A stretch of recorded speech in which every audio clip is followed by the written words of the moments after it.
Most people think, if a hacker isn't holding my phone or sitting behind my laptop, they can't see my screen. Yeah, about that. It's actually the simple, everyday things we do that open the door. Like connecting to Wi-Fi, installing a random app, or clicking that one Zoom meeting link that looks kinda maybe definitely suspicious. Now, let's talk about the part everyone fears, actual screen access. Yes, hackers can see your screen.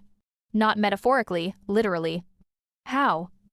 Remote access Trojans, or rats. And no, not the animal. This is malware that gives hackers full control of your device. They can see your screen, click things, type, open apps, even turn on your camera if permissions allow. Some rats take screenshots every few seconds. Some record everything silently. If you've ever downloaded an app that you don't remember downloading or your phone is doing tiny weird things, you might not be alone.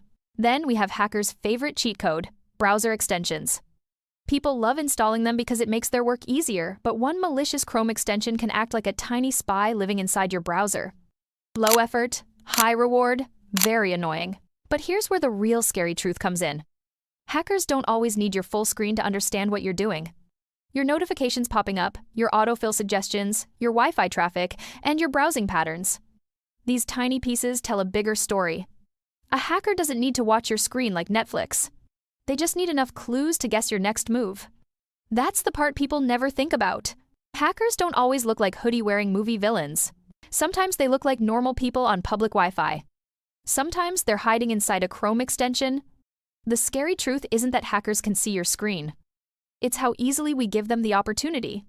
And the more digital our lives become, the more important it is to protect that little glowing rectangle we stare at every day.